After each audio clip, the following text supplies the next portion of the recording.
मेरे मंदिर में, मेरी कथा में, मेरे रस तत्व में हमेशा एक जैसा लगा रहता है, उसकी जिंदगी को भी मैं हमेशा उन्नति की ओर बढ़ाते बढ़ाते अग्रणता में लेकर चले जाता। फिर उसको डाउन नहीं करने देता, उसको नीचे नहीं आने देता। जैसे श्रावण महीने में चढ़ाए गए कनेर के फूल, दुर्वा,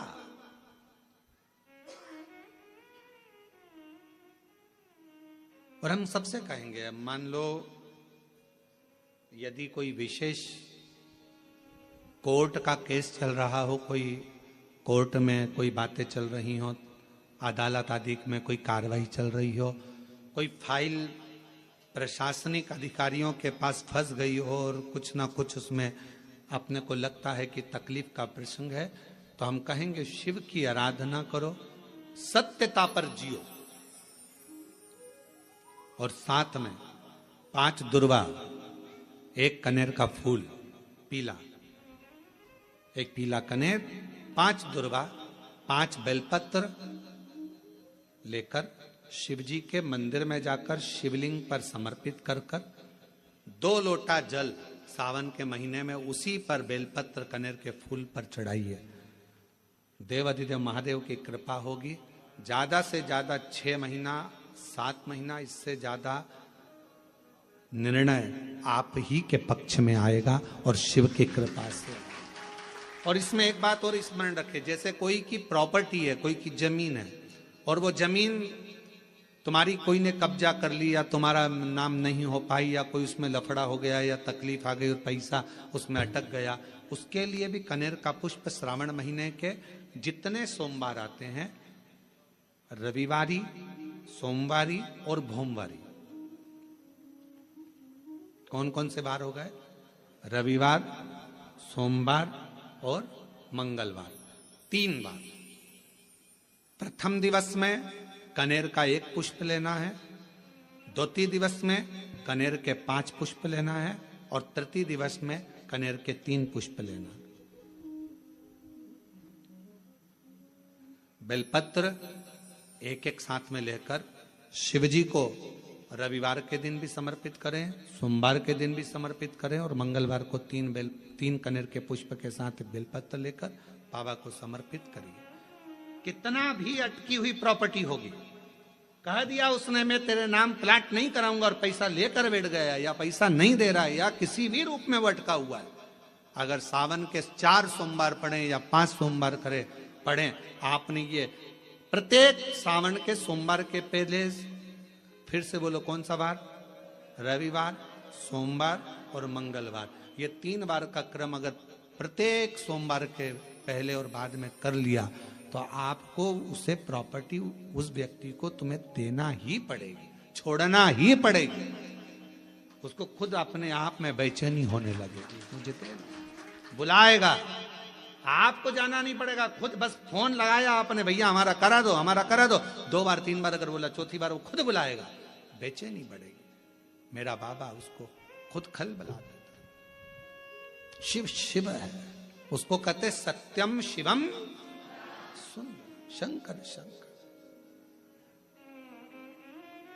वो नित्य कृपा करने वाला, नित्य कृपा।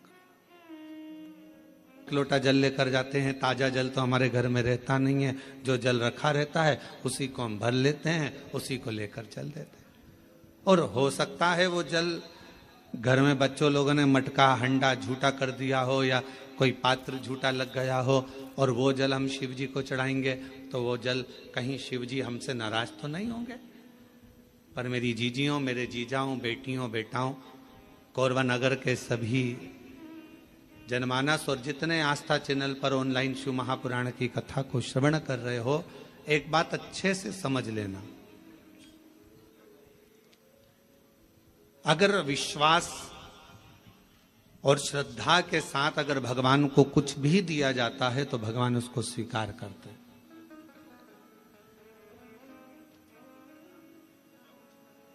भरोसे के साथ अगर परमात्मा को कुछ दिया जाता है तो भगवान उसे स्वीकार करते हैं। अब शबरी अम्बा ने, माता शबरी अम्बा ने राम जी को बेर दिए थे, तो वो कौन से थे? झूठे थे ना।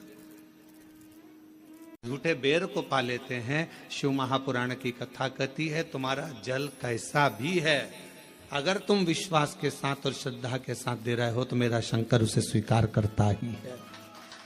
मेरा शिव उसे स्वीकार करेगा, मेरा भगवान ऐसा नहीं कि उसको स्वीकार नहीं करेगा।